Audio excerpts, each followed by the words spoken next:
الرحيم. الله.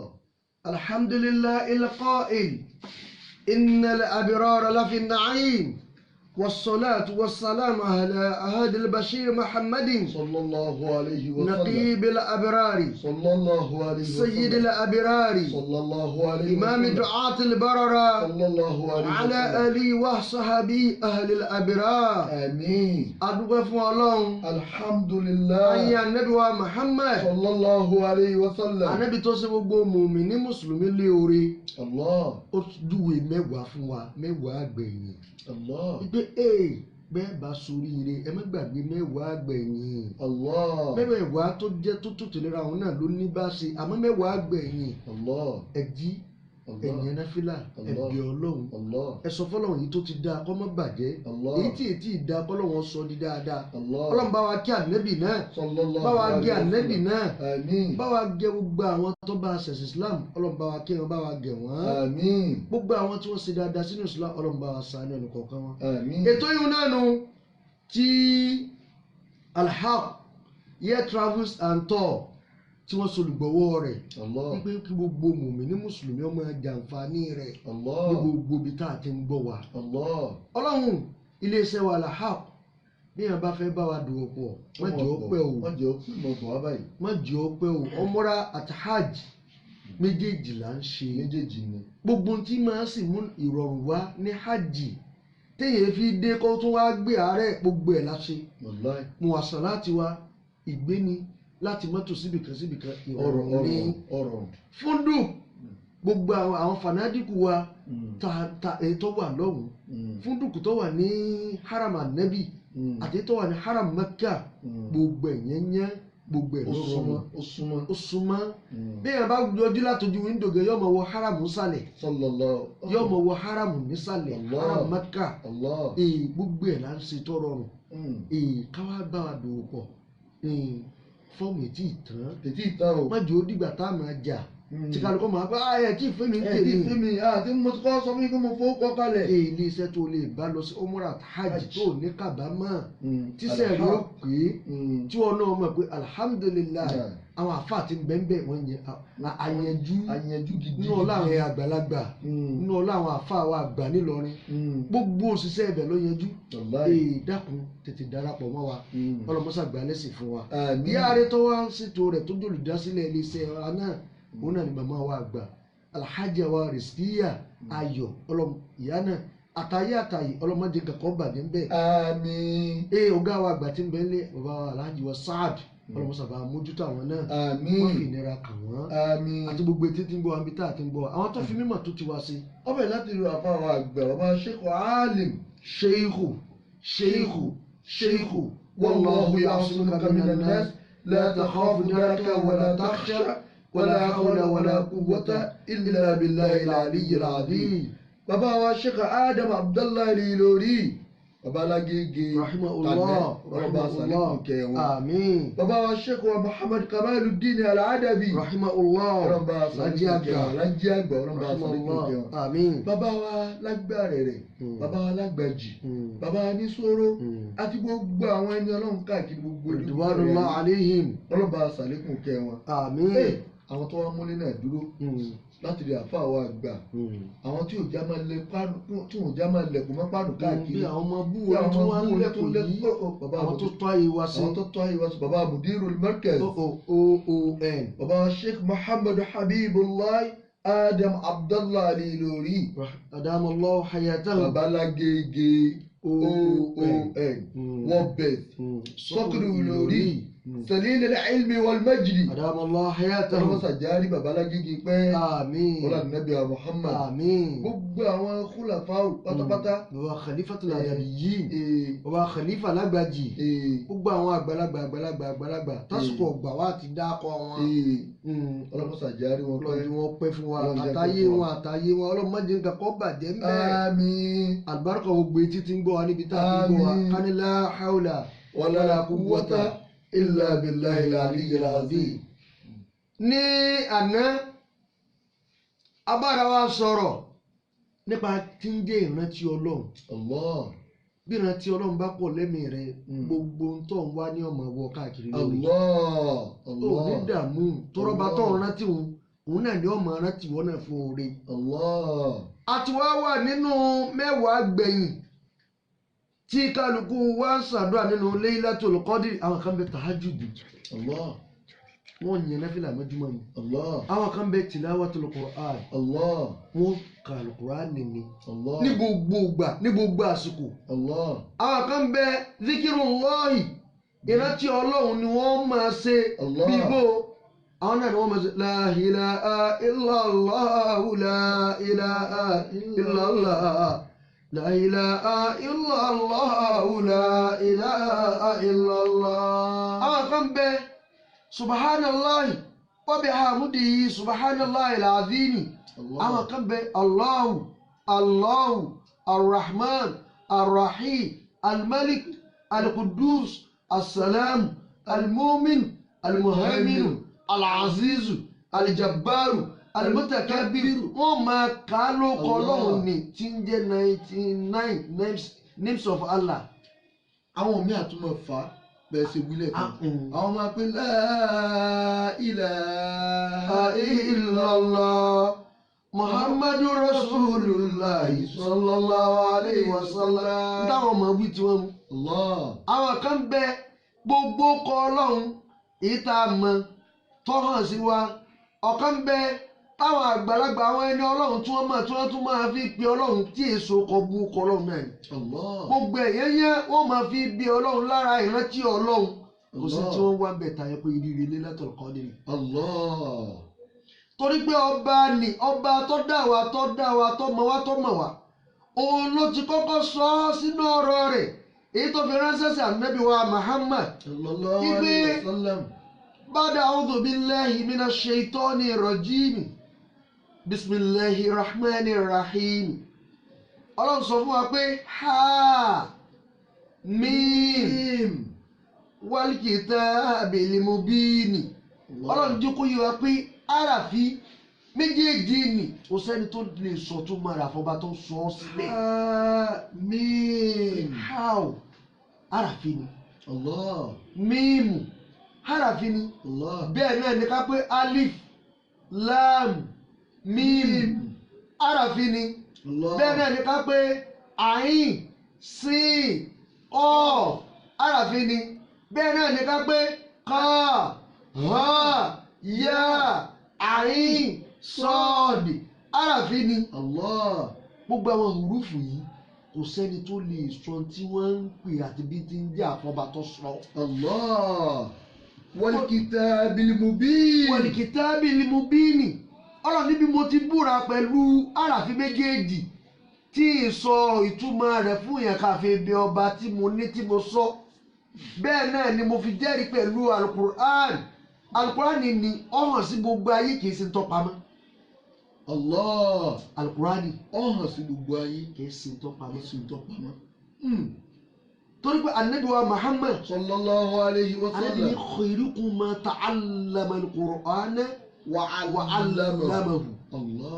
Ànábì lẹ́ni tó lóore jù ní inú yín tí ń ṣàǹfààní jù torí rẹ̀ ọ̀pọ̀ jù òun ni kí man ta'allama al-Qur'ana ẹni tó lọ kọ́ al-Qur'ani. asọ́lá rẹ̀ tí èsì pé ẹni tó kọ́ al-Qur'ani lérí títẹ yẹ̀yẹ́ èyí tí gbogbo kálukú wá dà sáyé nísìn. ẹlòmíì ò dín ni bí máa ń ka Kùránì yóò máa dín yóò máa yọ bí ti ń dín ni yóò máa yọ bí ti ń yọ ni yóò máa fọ́ bí ti ń fọ́ ni yóò máa gbé kaní. léyìí tí bẹ̀rù Ọlọ́run ti kúrò lára rẹ̀. Ànábì lẹ́ni tó wá lóore jù lẹ́ni tó kọ́ dáadáa tó mọ̀ dáadáa wa 'allamahu nítorí wọ́n fi ń kọ́ yẹn. bó ti mọ̀ dáadáa ni nítorí fún kọ́ yẹn. òun làwọn bàbá wa àgbàlagbà ń sinú ilé wọn dálé kéwúlẹ̀ láti sátidé títí dijọ́ àlàrúbá. àlàrúbá kọ́kọ́rọ́ ńkọ́ tí wọ́n ní kíkà lóko lọ sanwó àlàrúbá kọ́kọ́rọ́ wọ́n lọ wá sanwó àlàrúbá kọ́kọ́rọ́ ó ní wàhálà àwọn àfáà yìí ti pọ̀ jù ọgbàgbé yìí tó ń san lè wéru èyí tó lọ́wọ́ ò ní béèrè lọ́wọ́ rẹ̀ ayé tó mọ náà nù. àmọ́ títọ̀ wọn ni ọgbẹ̀sán níbí ó tún gbẹ̀sán lọ́hùn. Ànábì wa ní ẹni tó lóore jù lẹ́ni tó mọ̀ tuntun fi ń kọ́ yẹn nínú Allah. oṣù yìí náà sì ni Al-Qur'ani sì sọ̀kalẹ̀ Allah. ká lè mẹ́rìíre tí gbogbo ó ṣe nínú oṣù yìí. Allah. Ọlọ́run wá ní wal-kitabil mubin àti tírà ni Al-Qur'ani ni tí mo sọ̀kalẹ̀ fún Ànábì wa Muhammad. Al-Qur'ani ni ó fojú hàn kì í ṣe ń tọ́ pamọ́ fẹ́ nìkankan. Inna anzalnahu fi laylatin mubarakatin. Àwa Ọlọ́run nínú oore tá a tún ṣe fún yín àwa ò gbọ́dọ̀ lu àwa fúnra rẹ̀. Allah. níjọ́ tó o máa ń lu àwa fúnra rẹ̀ ọ̀ ń bọ́ lọ́hùn du stẹ́rìn nù. Allah. aṣọ tọ́lọ́hùn lápèjúwe ni o Ọlọ́run ìwọ sọ kò tẹ̀ dàbí wa kò rí bí wa. Allah. ọba ni Allah. tó dá ara rẹ̀ Allah. tí ń jẹ́ra rẹ̀ tí ń pera rẹ̀ tá a sì gbọ́dọ̀ máa pè Allah. tá a gbọ́dọ̀ máa sìn bó ti fẹ́. Allah. lápèjúwe bí wọn bá ní ó fẹ́ bọ́ lọ́hùn du stẹ́rìn ni wípé àwa ìyá tí ó jẹun tọ̀ ń jẹ nǹkan kan lọ́wọ́ ni tó bá jẹ nǹkan òun tó bá parí nǹkan òun ń bọ̀ wá lélẹ̀. Ọlọ́run ní àwọn Ọlọ́run ọba azalinahu a ti sọ̀kalẹ̀ fún yín fi laylatin mubarakatin. asọ̀kalẹ̀ aṣọ Al-Qur'ani kalẹ̀ aṣọ eríire kalẹ̀ fi laylatin mubarakatin asọ̀kalẹ̀ sínú oṣù tó jẹ́ pé níta sọ̀kalẹ̀ fún yín òun náà ní òru iyè òun náà ní eríire òun náà ní ìdùnnú òun náà ní ìfọ̀kànbalẹ̀ òun náà ní gbígbàdúrà nínú òru tó jẹ́ pé bíyẹn bá dìde ń bẹ̀ òru àlùbáríkà ni wọ́n ń pè. Allah. òru tó jẹ́ pé wọ́n bá bẹ Ọlọ́run àlùbáríkà púpọ̀ Ọlọ́run wọlé àlùbáríkà tí ń bẹ́ bí laylatin mubarakatin. òru tọ́jú ru àlùbáríkà yìí àlùbáríkà tí ò ní tán fi sínú ìgbésí ayé mi. yóò ṣe fún ọ. Ọlọ́run ó ṣe bẹ́ẹ̀. Allah.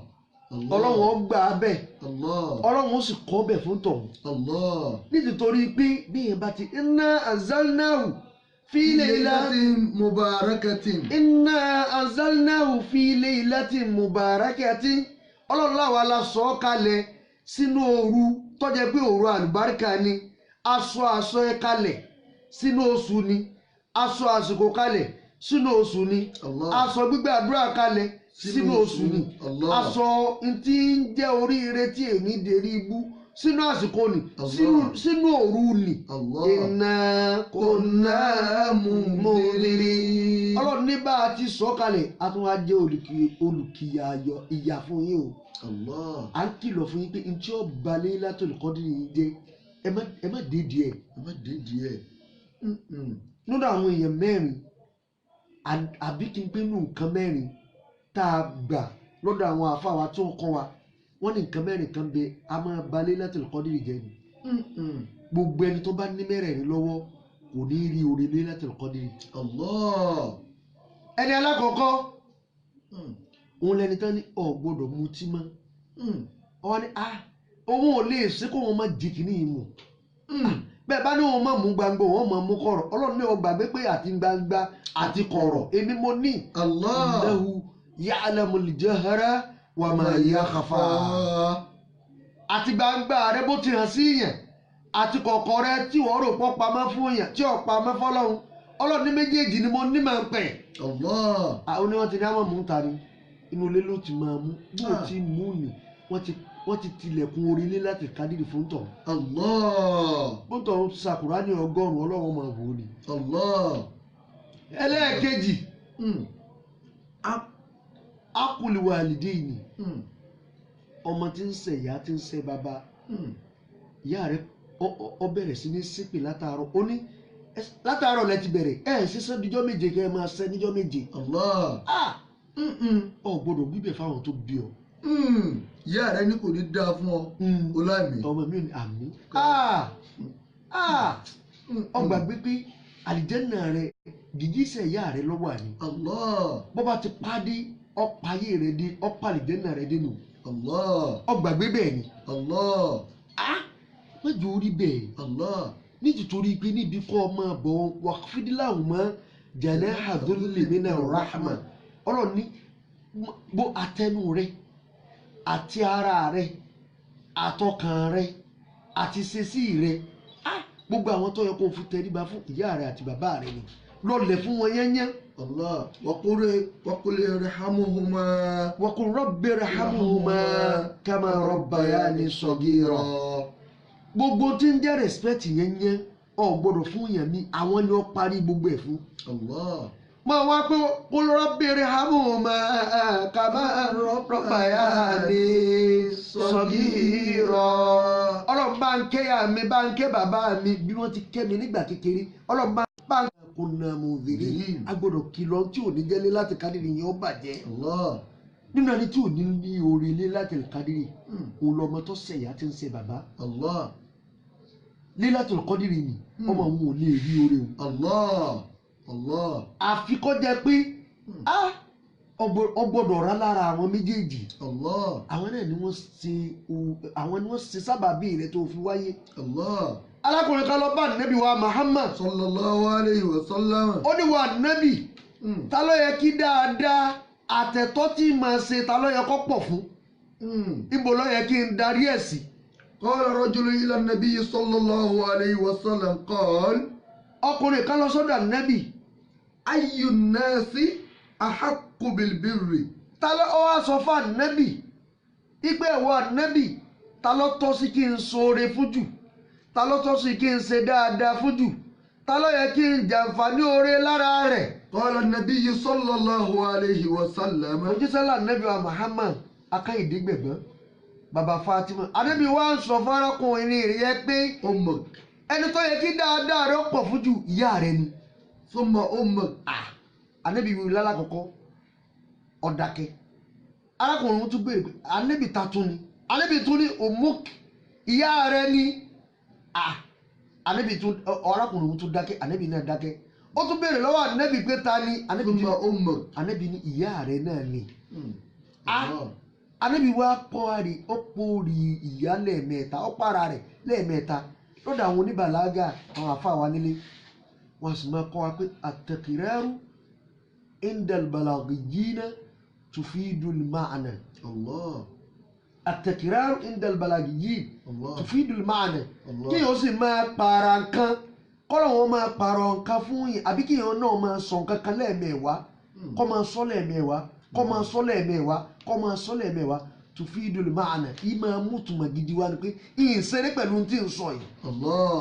tí ń sọ yìí ọ wà lérí orí kẹ̀mí mi ni. Allah.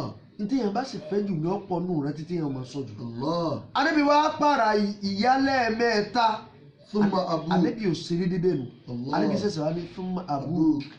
lẹ́yìn ìgbà wọn ló ṣẹ̀ṣẹ̀ wá kan ìyá bàbá rẹ̀. Allah. ìwáyà kan bì kan ó tún wá ní thumma adnaka. àwọn tó súnmọ́ nídìílé ìyá rẹ̀ nídìílé bàbá rẹ̀ Allah. nídìílé ilé ọkọ rẹ̀ nídìílé ìyàwó rẹ̀ Allah. gbogbo àwọn tó súnmọ́ láwọn ẹbí ará nì ó tún wá sí dáadáa sí wọn. Allah.